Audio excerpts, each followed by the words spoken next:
1938,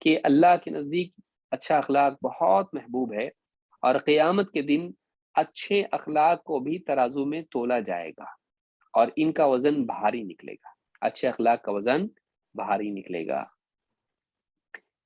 اچھے اخلاق کی بنیاد کس پر ہوتی ہے؟ اللہ کے خوف پر۔ اللہ کا ڈر جب زندگی میں آتا ہے تو انسان برے اخلاق سے بچ کے اچھے اخلاق کا اہتمام کرنے والا ہوتا ہے۔ جب اللہ کی عظمت کا احساس انسان کے دل میں آتا ہے تو پھر اس کی زندگی سے گھمنڈ اور تکبر نکل کر تواضع پیدا ہوتی ہے، اور اللہ تعالیٰ کے کرم کو، اللہ کی سخاوت کا شعور جب اس کو پیدا ہوتا ہے تو پھر وہ لوگوں کے ساتھ بھی اچھا سلوک کرنے والا بنتا ہے اور ان پر لٹانے والا بنتا ہے۔ اللہ کے نبی صلی اللہ علیہ وسلم فرماتے ہیں اتق اللہ حیثما کنت، جہاں کہیں تو ہو اللہ سے ڈرتا رہے۔ وَأَتْبِعِ السَّيِّئَةَ الْحَسَنَةَ تَمْحُوهَا، اور اگر تجھ سے کوئی برائی ہو جائے تو فوراً اس کے بعد بھلائی کر لے، وہ بھلائی اس برائی کو مٹا دے گی۔ وَخَالِقِ النَّاسَ بِخُلُقٍ حَسَنٍ، اور لوگوں کے ساتھ اچھا سلوک کر۔ تین باتیں بیان کی اللہ کے نبی صلی اللہ علیہ وسلم۔ نمبر ایک، تقوی، جہاں بھی ہو اللہ سے ڈر، برائی سے بچ، اور اللہ کا خوف دل میں رکھ۔ اللہ کا خوف ساری خیر کی جڑ ہے، تو اللہ سے ڈر۔ نمبر دو، تقوی کا اہتمام کر، اللہ سے ڈر کے برائیوں سے بچ۔ لیکن انسان کمزوری ہے، اس میں کوتاہی ہے، کچھ نہ کچھ غلطی ہو جائے گی، تو پھر اب تقوی کے بعد اس کے باوجود، کوشش کے باوجود، گناہوں سے بچنے کی پورے مجاہدے کے باوجود بھی تجھ سے غلطیاں ہوں گی، تو ان کا تدارک کر۔ وَأَتْبِعِ السَّيِّئَةَ الْحَسَنَةَ تَمْحُوهَا، تجھ سے برائی ہو جائے اس کے بعد بھلائی کر لے، وہ اس کو مٹا دے گی۔ برائی ہو جانے پر توبہ کے ذریعے سے، یا کسی پر ظلم ہوا تو معافی مانگ کر، یا اس پر احسان کر کے، کسی کا حق چھینا تھا تو لوٹا کر، اس کا تدارک کر، اس برائی کو مٹانے والا عمل کر۔ وَأَتْبِعِ السَّيِّئَةَ الْحَسَنَةَ تَمْحُوهَا، وہ نیکی اس برائی کو مٹا دے گی۔ اور تیسری چیز کیا ہے؟ وَخَالِقِ النَّاسَ بِخُلُقٍ حَسَنٍ، اور لوگوں کے ساتھ اچھے اخلاق سے پیش آ۔ تقوی اور اچھا اخلاق، یہ دو چیزیں ہیں۔ تقوی اللہ کا محبوب بناتا ہے۔ الا ان اولیاء اللہ لا خوف علیہم ولا هم يحزنون الذین آمنوا وكانوا يتقون۔ دیکھیے، اللہ کا ولی کب بنتا ہے انسان؟ دو چیزیں آئیں، ایمان اور تقوی۔ خبردار، اللہ کے اولیاء پر نہ کوئی خوف ہے، نہ ان کے لیے کوئی غم ہے آخرت میں۔ کون ہیں اولیاء؟ الذین آمنوا وکانوا یتقون، یہ وہ لوگ ہیں جو ایمان لائیں اور تقوی شعار بنے رہے، پرہیزگاری کا اہتمام کرتے رہے، برائیوں سے بچتے رہے۔ تو نمبر ایک، اللہ کا ولی بننے کے لیے تقوی ضروری ہے، تو اللہ کا محبوب بننا۔ لیکن بندوں کا محبوب، بندوں کے ہاں انسان ان کے دلوں میں جگہ بنانا اچھے اخلاق سے بناتا ہے۔ تو اللہ سے معاملہ صحیح ہونے کے لیے تقوی چاہیے، اور بندوں سے معاملہ صحیح ہونے کے لیے اچھا اخلاق چاہیے۔ ابن قیم رحمۃ اللہ علیہ فرماتے ہیں کہ اللہ کے نبی صلی اللہ علیہ وسلم نے ان دونوں چیزوں کو یہاں پر جمع کر دیا ہے، کہ انسان کا معاملہ اللہ سے بھی اچھا ہو جائے، بندوں سے بھی اچھا ہو جائے۔ اللہ سے معاملہ اچھا کرنے کے لیے تقوی والا بن، بندوں سے معاملہ اچھا کرنے کے لیے اچھے اخلاق والا بن۔ اور بیچ والی بات کیا ہے؟ غلطی ہوتی رہے گی، کوتاہی ہوتی رہے گی، بھرپائی کرتا رہے اس کی۔ برائی ہو جائے تو رک مت جا، اب ٹھیک ہے نہیں ہو پائے گا مجھ سے، میں برائی ہوں، نہیں، اس کو مٹانے کی کوشش کر، اپنے کپڑوں کو بچا گندگی سے، لگ جائے تو اب لگ گئے، جانے تو کیا کرنا، ایسا کرتا نہیں، دھو جلدی سے اس کو۔ تو برائی ہو جانے کے بعد اس کی مٹانے کے لیے کوئی ایسا عمل کر جس سے وہ اس کا، تیرے دامن سے اس کا دھبا نکل جائے، تیرے دل پر سے گناہ کا دھبا ہٹ جائے، ایسا عمل کر، توبہ۔ اور اسی طرح سے بہت ساری نیکیاں، تیری ترازو میں اگر برائی رہ بھی جائے تو نیکی یہاں پر ایسی ہو کہ اس برائی کو کل عدم کر دے، گویا کہ اس کا وزن جو ہے یہاں نیکی کا وزن اس کے مقابلے میں آ جائے، اور اس برائی کو گویا کہ وہ مٹا دے۔ تو یہ چیز کیا ہے؟ یہ بہت عمدہ حدیث ہے، جس سے معلوم ہوتا ہے کہ اس میں بھی اللہ کے نبی صلی اللہ علیہ وسلم نے لوگوں سے اچھے اخلاق سے پیش آنے کا حکم دیا ہے۔ اس حدیث کو امام ابو داؤد، امام احمد، ترمذی اور حاکم نے روایت کیا ہے۔ اسی طرح سے امام البیہقی نے شعب الایمان میں اس کو روایت کیا ہے، اور ابن عساکر نے بھی اس کو روایت کیا ہے۔ سیل جامع صغیر حدیث نمبر 97 شیخ البانی کہتے ہیں کہ یہ حدیث حسن درجے کی ہے۔ آئیے آگے دیکھتے ہیں۔ ایک سوال یہ ہے کہ اچھا اخلاق اللہ کی طرف سے ملتا ہے یا ہم کو پیدا کرنا چاہیے؟ سوال کیا ہے؟ یعنی اچھا اخلاق جو ہے یہ اللہ تعالیٰ کی طرف سے عطا ہوتا ہے یا انسان کو کوشش کر کے اپنی طرف سے اس کو پیدا کرنا چاہیے؟ دونوں ہیں۔ اللہ بھی انسان کو اوصاف دیتا ہے اور انسان بھی اس کا مکلف ہے کہ وہ اچھے اخلاق کا اہتمام کرے اور برے اخلاق سے بچے۔ دلیل کیا ہے اس کی ہم دیکھتے ہیں۔ اشج العصری کہتے ہیں، یہ صحابی ہے اشج عصری، کہتے ہیں کہ انہ اتى النبی صلی اللہ علیہ وسلم فی رفقۃ من عبد القیس لیزورہ فاقبلوا، کہتے ہیں کہ وہ اللہ کے نبی صلی اللہ علیہ وسلم کی خدمت میں حاضر ہوئے اپنے بعض رفقا کے ساتھ، اپنے ساتھیوں کے ساتھ جو عبد القیس سے تھے، قبیلے سے تھے، تاکہ آپ سے ملاقات کریں نبی صلی اللہ علیہ وسلم سے۔ فاقبلوا، تو یہ ان کے جو ساتھی ہیں یعنی سفر میں نکلے اور پہنچے، آئے۔ فلما قدموا رفع لهم النبی صلی اللہ علیہ وسلم فاناخوا رکابهم، جب وہ آئے تو اللہ کے نبی صلی اللہ علیہ وسلم نے ان کے لیے اپنا پردہ ہٹایا، یا آپ نے ان کے لیے آپ ان کے سامنے پیش ہوئے، آئے یا ان کے لیے اہتمام کیا۔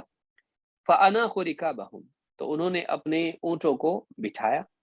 فابتدر القوم ولم يلبسوا الا ثياب سفرهم، اونٹوں کو بٹھایا، فوراً جا کے جو سفر کے کپڑے تھے وہی، اب ظاہر بات ہے اس زمانے میں یعنی دھول میں اٹے ہوں گے، ریگستان میں آدمی سفر کرتا ہے تو کپڑوں پہ مٹی وغیرہ لگی ہوتی ہے، صاف ستھرے کپڑے تو ہوتے نہیں ویسے، تو جس حال میں آئے تھے اونٹ بٹھائے اور فوراً اللہ کے نبی صلی اللہ علیہ وسلم کی خدمت میں حاضر ہوئے۔ فابتدر القوم ولم يلبسوا الا ثياب سفرهم واقام العصر فعقل رکائب اصحابہ وبعیرہ، لیکن حضرت اشج عصری جو ہے وہ آگے نہیں گئے بلکہ وہ رکے رہے، اور انہوں نے کیا کیا، اپنے اور اپنے ساتھیوں کے جو اونٹ ہیں ان کو انہوں نے چھوڑ کے چلے گئے اللہ کے رسول صلی اللہ علیہ وسلم کے پاس، تو انہوں نے ان کے بھی اونٹ باندھے اور اپنے بھی اونٹ کو کیا کیا، باندھا، کھونٹے سے باندھا تاکہ بھاگ نہ جائے کہیں۔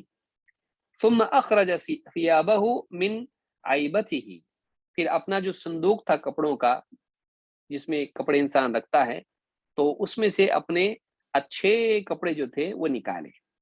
وذالک بعین رسول اللہ صلی اللہ علیہ وسلم، اور اللہ کے رسول صلی اللہ علیہ وسلم سب کا حال دیکھ رہے تھے کہ وہ لوگ دوڑے دوڑے فوراً جو ہے اپنے اونٹوں کو بٹھایا، انہی حال پہ چھوڑ دیا، کپڑے بھی وہی تھے، فوراً آگے ملنے کے لیے، اور وہ جو ہیں سکون کے ساتھ میں اپنے اونٹ کو بٹھایا، پھر اس کو باندھا، دو ساتھیوں کے بھی اونٹوں کو باندھا، پھر صندوق کھول کے کپڑے اچھے نکالے، ان کو پہن کے پھر اللہ کے نبی صلی اللہ علیہ وسلم کے پاس آئے، تو آپ اس کو دیکھ رہے تھے۔ ثم اقبل الى النبی صلی اللہ علیہ وسلم فسلم علیہ، اور پھر اللہ کے نبی صلی اللہ علیہ وسلم کی خدمت میں حاضر ہوئے اور آپ کو سلام کیا۔ فقال له النبی صلی اللہ علیہ وسلم ان فیک لخصلتین یحبہم اللہ ورسولہ، تمہارے اندر دو خصلتیں ہیں، دو صفات ہیں جنہیں اللہ بھی پسند کرتا ہے اور اللہ کا رسول بھی پسند کرتا ہے، یعنی میں اللہ کے نبی صلی اللہ علیہ وسلم، تو اللہ اور اس کا رسول ان خصلتوں کو پسند کرتا ہے۔ قال ما ہما، کہا اللہ کے رسول وہ کیا ہیں؟ قال الانات والحلم، وہ دو صفات کیا ہیں؟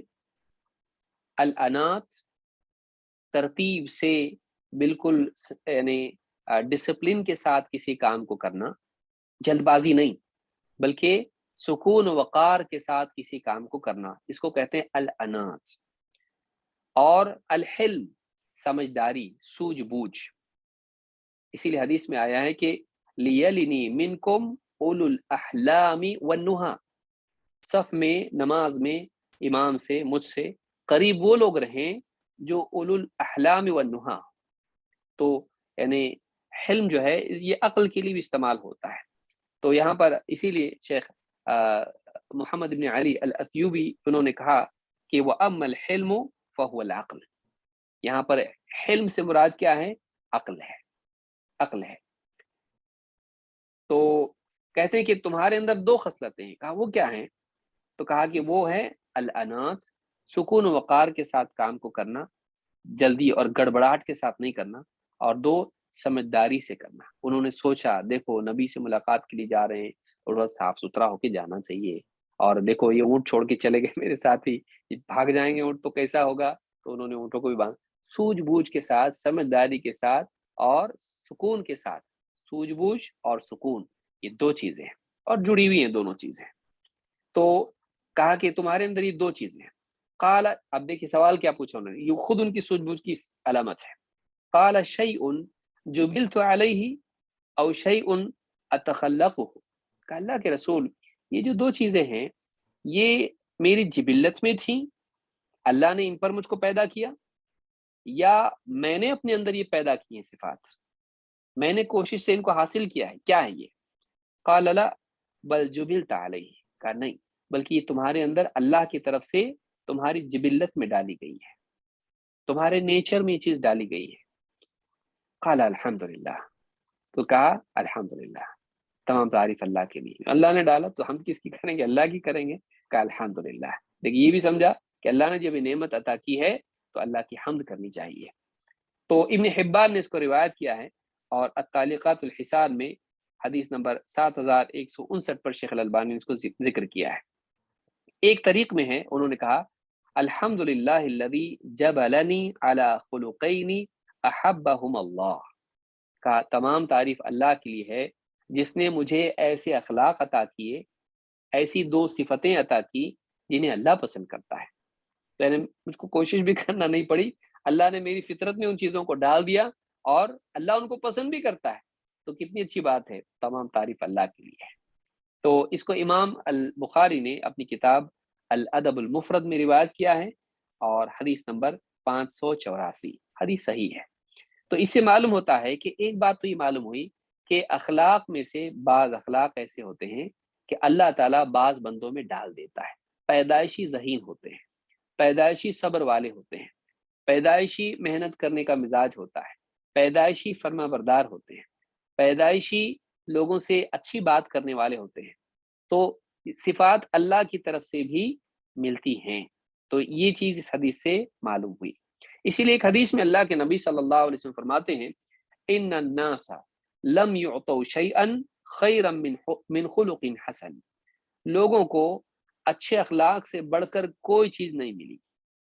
لوگوں کو اگر کوئی چیز اللہ نے دی ہے تو اچھے اخلاق سے بڑھ کے کوئی چیز نہیں، جس میں ایمان بھی آ جاتا ہے، اللہ سے اچھا معاملہ کرنا۔ تو اس حدیث کو امام الطبرانی نے الکبیر میں روایت کیا ہے، سیل جامع صغیر حدیث نمبر 1977، حدیث صحیح ہے۔ اسی طرح سے ایک اور حدیث ہے کہ خیر ما اعطی الناس خلق حسن، سب سے بہترین چیز جو لوگوں کو عطا کی جاتی ہے اللہ کی طرف سے وہ اچھا اخلاق ہے۔ امام احمد، نسائی، ابن ماجہ اور حاکم نے اس کو روایت کیا ہے، صحیح الجامع صغیر حدیث نمبر 3321، اور حدیث صحیح ہے۔ یہی وجہ ہے کہ اللہ کی طرف سے جب ملتی ہے تو اللہ سے مانگنا چاہیے، تو اچھا اخلاق اللہ سے مانگنا چاہیے۔ اللہ کے نبی صلی اللہ علیہ وسلم کی ایک حدیث ہے جو شاید آپ نے اس سے پہلے نہ سنی ہو، ابو امامہ رضی اللہ تعالیٰ عنہ کہتے ہیں کہ ما دنوت من نبیکم صلی اللہ علیہ وسلم فی صلاۃ مکتوبۃ او تطوع الا سمعته يدعو بهؤلاء الکلمات الدعوات، اللہ کے نبی صلی اللہ علیہ وسلم سے قریب ہو کر میں نے جب بھی کوئی فرض یا نفل نماز پڑھی تو میں نے ضرور آپ کو سنا کہ آپ اپنی دعا میں یہ کلمات کہتے تھے، یعنی یہ دعا آپ مانگتے تھے جو میں اب بتانے والا، فرض ہو نفل ہو، میں جب بھی قریب ہوا تو میں نے نماز میں آپ کو یہ دعا پڑھتے سنا۔ کیا دعا ہے وہ؟ کہتے ہیں کہ لا یزید فیہن ولا ینقص منہم، ان چیزوں میں جو اس میں بیان ہوئی ہیں اس میں آپ نہ بڑھاتے تھے نہ گھٹاتے تھے، بس ایسے ہی مانگتے تھے۔ کیا دعا ہے؟ اللہم اغفر لی ذنوبی و خطایایا، اے اللہ میرے گناہوں کو اور میری خطاؤں کی مغفرت کر دے۔ اللہم انعشنی وجبرنی، اے اللہ مجھے رفعت عطا فرما. علماء نے کہا کہ انعشنی کا مطلب ہے مجھے رفعت عطا فرما، اور وجبرنی، اور میری کمیوں کا تدارک کر دے، میری کمزوری کو دور کر دے. وَاهْدِنِي لِصَالِحِ الْأَعْمَالِ وَالْأَخْلَاقِ، اے اللہ مجھے نیک اعمال اور نیک اخلاق کی طرف رہنمائی عطا فرما، مجھے گائیڈ کر، میری رہنمائی کر، مجھے توفیق دے اچھے اعمال اور اچھے اخلاق کی. فَإِنَّهُ لَا يَهْدِي لِصَالِحِهَا وَلَا يَصْرِفُ سَيِّئَهَا إِلَّا أَنْتَ، اس لیے کہ تیرے سوا کوئی نہیں جو نیک اخلاق کی طرف رہبری کرے، اور تیرے سوا کوئی نہیں جو برے اخلاق سے بچائے. معلوم ہوا کہ اچھے اخلاق کی طرف رہنمائی اللہ کی طرف سے ملتی ہے، اور برے اخلاق سے حفاظت اللہ کی توفیق سے ہوتی ہے. تو معلوم ہے کہ اللہ کی طرف سے ہوتا ہے. اس حدیث سے بات معلوم ہوتی ہے. اس لیے اللہ سے ہم کو اچھے اخلاق کی بھی دعا کرنی چاہیے.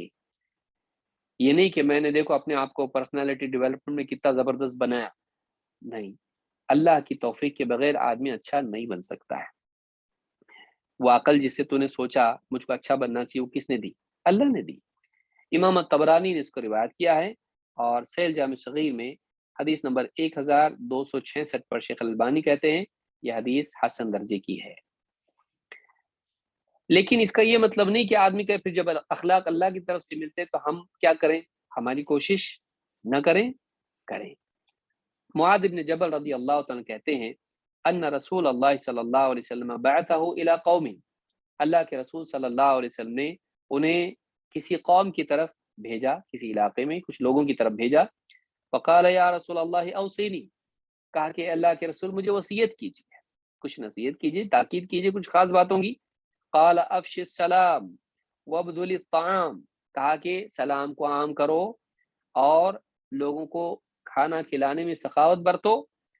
واستحی من اللہ استحیاءک رجلا من اہلک، اللہ سے ویسی حیا کر جیسا اپنی قوم کے شریف اور بڑے انسان سے تو حیا کرتا ہے. آج بھی دیکھیے آپ، قوم کا جب بڑا آدمی جا رہا ہو تو بچے سگریٹ چھپا لیتے ہیں، شرارت کرنے والے، لڑنے والے، گالی دینے والے جھگڑا روک لیتے ہیں. کیوں؟ بڑے حضرت جا رہے ہیں. تو قوم کا کوئی عزت دار انسان، بزرگ کوئی جب دیکھتے ہیں لوگ تو شرما جاتے ہیں اور برائی چھوڑ دیتے ہیں. تو جیسا تو یہ کرتا ہے نا، لوگوں میں یہ جو چیز پائی جاتی ہے، تو اللہ کے ساتھ ایسا معاملہ کر کہ اللہ کا احساس تیرے دل میں ہو، اللہ کے خیال سے برائی کو چھوڑ دے. فلاں بزرگ مجھ کو دیکھ رہے ہیں تو آدمی برائی چھوڑ دیتا ہے. اللہ تعالیٰ دیکھ رہا ہے تو برائی چھوڑ. تو واستحی من اللہ استحیاءک رجلا من اہلک وَإِذَا أَسَأْتَ فَأَحْسِنْ، جب بھی تجھ سے کوئی برائی ہو جائے اچھائی بھی کر. وَلْتُحَسِّنْ خُلُقَكَ مَا اسْتَطَعْتَ، اور جتنا بھی تیری استطاعت میں ہو، جتنا بھی تیری کیپیسٹی میں ہو، جتنا تجھ سے ممکن ہو اپنے اخلاق کو اچھا بنا. یہ معلوم ہوا کہ اخلاق کو اچھا بنانے کا انسان مکلف ہے، اور اپنی استطاعت کے مطابق. تو اللہ نے اس کو مکلف بھی کیا ہے کہ اپنی استطاعت کے مطابق اپنے اخلاق کو اچھا بنائے. یہ نہیں کہ اللہ نے ہم کو ایسے ہی پیدا کیا، اخلاق تو اللہ سے ملتے ہیں، ہم ایسے ہی ہیں، بدتمیزی کرے، لوگوں کے ساتھ ظلم و زیادتی کرے، مجھ کو اللہ نے ایسے ہی بنایا تو میں کیا کروں؟ نہیں، بلکہ کہا وَلْتُحَسِّنْ خُلُقَكَ مَا اسْتَطَعْتَ، جتنا تجھ سے ہو سکے، جتنی تیری صلاحیت، استعداد، کیپیسٹی ہو، اپنے اخلاق کو اچھا بنا. یعنی تو اس بات کا مکلف ہے کہ تو اپنے اخلاق کو اچھا بنائے. اللہ کی طرف سے صفات ملتی ہیں، لیکن انسان بھی اس بات کا مکلف ہے کہ اپنے اخلاق کو اچھا بنائے. امام مروزی نے اپنی کتاب الایمان میں اس کو روایت کیا ہے. امام البزار نے بھی اس کو اپنی کتاب مسند میں روایت کیا ہے، کشف الاسرار میں. اور امام المروزی نے تعظیم و قدر الصلاح میں بھی اس کو روایت کیا، اور الفاظ اسی کتاب کے ہیں. تعظیم و قدر الصلاح ان کی کتاب ہے جس میں ایمان اور نماز کے مسئلے پر انہوں نے بحث کی ہے. اور شیخ الالبانی نے اس حدیث کو پہلے ضعیف کہا تھا، بعد میں اس کو صحیح کہا ہے. الصحیحہ میں حدیث نمبر 3559 پر یہ حدیث موجود ہے، 3559 پر. اس حدیث سے ایک بہت بڑی بات یہ معلوم ہوئی کہ انسان اپنی استطاعت کے مطابق اپنے اخلاق کو اچھا بنانے کا مکلف ہے. آخری بات کہہ کے میں اپنی بات کو مکمل کر دوں گا انشاءاللہ. یہ اچھے اخلاق کی فضیلت کے تعلق سے، دنیا کی چیزیں انسان کو نہ ملے، اچھا اخلاق اگر اس کے پاس ہو، اگر خزانے اس کے پاس نہ ہو لیکن کیریکٹر اس کے پاس ہو، تو یہ اس کے لیے کامیابی ہے۔ بہت سے لوگ پیسہ بہت کچھ ان کے پاس ہوتا ہے، دنیا کی زیب و زینت ہوتی ہے، اخلاق اچھا نہیں ہوتا ہے، بلکہ ان چیزوں سے اخلاق بگڑتا بھی بعض اوقات سے، وہ خود ذریعہ بنتی ہے، مال دولت خود ذریعہ بنتی ہے انسان کے اخلاق کے بگاڑتا ہے۔ لیکن اگر ایک انسان جس کے پاس مال و دولت نہیں ہے، غریب ہے، لیکن اس کا اچھا اخلاق ہے، اخلاق میں وہ اچھا ہے، تو ان چیزوں کا نہ ملنا کوئی غم کی بات نہیں ہے۔ اس کے پاس جو ملی ہے، جو چیز اس کو ملی، بہت بڑا خزانہ ہے۔ اللہ کے نبی صلی اللہ علیہ وسلم فرماتے ہیں اربع اذا کن فیک فلا علیک ما فاتک من الدنیا، 4 چیزیں ہیں اگر تجھے مل جائیں تو دنیا میں سے تو نے کچھ کھویا ہے تو اس پہ کوئی غم کی بات نہیں۔ دنیا میں اگر تو نے کچھ کھویا ہے تو تیرے اوپر کوئی ملامت نہیں کہ کیسا نہیں تو نے پایا اس چیز کو، پیسہ کیوں نہیں تیرے پاس، اچھے کپڑے کیوں نہیں تیرے پاس، کوئی ملامت تجھ کو نہیں کر سکتا ہے۔ تو دنیا کی چیزوں کا کھونا تیرے لیے کوئی عیب کی چیز نہیں ہے، اگر تیرے اندر 4 چیزیں ہوں۔ کیا ہے وہ؟ صدق الحدیث، صدق الحدیث، بات میں سچا ہونا، بات میں سچا ہونا، وحفظ الامانہ، کہ اگر تیرے پاس کسی کی امانت ہو، چاہے قول یا مال کی، اس امانت کی تو حفاظت کرے۔ 3 وحسن الخلق، اچھا اخلاق، اچھا اخلاق، اور 4 وعفت مطعم، کھانے میں عفت برتنا۔ دیکھیے عفت اس میں بھی آتی، مال میں بھی آتی ہے اور شرمگاہ کے اعتبار سے بھی آتی ہے۔ کہا کہ وعفت مطعم، کھانے کے اعتبار سے تیرے اندر عفت ہو، یعنی حرام نہ کھائے، تو حرام نہ کھائے بلکہ کیا کھائے، تیرا رزق حلال ہی ہو، حرام سے تو بچنے والا ہو۔ تو 4 چیزیں کیا ہیں؟ بات میں سچا ہونا، سچ بولنا، 2 امانت دار ہونا، 3 اچھے اخلاق والا ہونا، اور 4 حلال کھانے والا ہونا۔ 4 چیزیں ہیں، یہ مل گیا، دنیا نہیں ملی چلتا۔ 4 چیزیں کیا ہیں؟ سچائی اور امانت داری اور اچھا اخلاق اور حلال رزق کا اہتمام۔ تو یہ 4 چیزیں اگر مل جائیں، دنیا نہ بھی ملے کوئی بات نہیں۔ امام احمد، الطبرانی اور حاکم اور امام البیہقی نے اپنی شعب الایمان میں اس حدیث کو روایت کیا ہے، اور صحیح الجامع صغیر میں حدیث نمبر 873 پر شیخ الالبانی کہتے ہیں کہ حدیث صحیح ہے۔ تو یہ کل ملا کے کئی حدیثیں ہیں جو ہم نے اچھے اخلاق سے متعلق دیکھیں۔ اللہ رب العالمین سے دعا ہے کہ ہمیں اس بات کی توفیق عطا فرمائیں کہ ہم اپنے اخلاق کو بہتر بنائیں، اور اللہ تعالیٰ اپنی طرف سے ہم کو اعلیٰ صفات اور اعلیٰ اخلاق عطا فرمائیں تاکہ ہم دنیا اور آخرت میں کامیاب ہوں۔ انشاءاللہ اگلے درس میں ہم جو احادیث اس باب کی ہیں ان میں سے سب سے پہلے جو یہاں بھی بیان ہوئی ہے صدق الحدیث، انشاءاللہ اسی سے ہم بات شروع کریں گے کہ سچ بولنا کتنا ضروری ہے اور اعلیٰ اخلاق میں بہت اونچی چیز ہے۔ اقول هذا واستغفر الله لي ولكم۔ اللہ تعالیٰ شیخ محترم کو جزائے خیر عطا فرمائے۔ مکارم اخلاق کی طرف رغبت دلانے کے تعلق سے بہت قیمتی باتیں حدیث کی روشنی میں شیخ نے پیش کی ہیں، مقدمے اور تمہید کے طور پر۔ اللہ تعالیٰ سے ہماری دعا ہے کہ اللہ رب العالمین ہمارے اندر مکارم اخلاق پیدا کرے، اور مکارم اخلاق میں سے یہ بھی ہوگا انشاءاللہ العزیز کہ ہمارا جو یہ ہفتہ واری درس ہوتا ہے ہر جمعہ کو، آپ تمام سامعین سے، مشاہدین سے گزارش ہے کہ اس لنک کو زیادہ زیادہ لوگوں کے اندر عام کریں، کیونکہ یہاں سے الحمدللہ کتاب اللہ اور سنت رسول کی تعلیم دی جاتی ہے، اس کی طرف لوگوں کو بلایا جاتا ہے، اور ہر شخص اپنی حیثیت بھر اس اہم کام میں اسے ذمہ داری ادا کرنی چاہیے۔ تو آپ لوگوں سے گزارش ہے کہ آپ لوگ ہمارے اس لنک کو، زوم آئی ڈی کو زیادہ زیادہ لوگوں کے اندر عام کریں، اور یہ بھی بہت بڑا خیر کا کام ہے اور بہت ہی بڑی بھلائی ہے۔ اللہ تعالی ہم سب کو توفیق دے، آمین۔ ہم شیخ کا شکر ادا کرتے ہیں کہ شیخ نے ہمیں موقع دیا اور دیتے رہتے ہیں۔ بس یہی گزارش ہے کہ آپ لوگوں سے کہ جو کچھ ہم سنیں، اللہ تعالی ہم سب لوگوں کو سننے زیادہ عمل کرنے کی توفیق دے، آمین۔ جزاکم اللہ خیر۔ انشاءاللہ آنے والے ہفتے سے جو احادیث ہیں ان احادیث کی شرح انشاءاللہ شیخ ہمارے سامنے فرمائیں گے۔ جزاکم اللہ خیر، والسلام علیکم ورحمۃ اللہ وبرکاتہ۔ السلام علیکم شیخ، معذرت ایک بات انفارم یہ کرنا تھا ساتھیوں کو کہ اس بار جو ہے کچھ غلطی کی وجہ سے 100 بھائیوں سے زیادہ جوائن نہیں کر سکے۔ زوم میٹنگ میں کوئی ایشو تھا اور اس میں پارٹیسپینٹ صرف 100 لوگ تھے زیادہ سے زیادہ،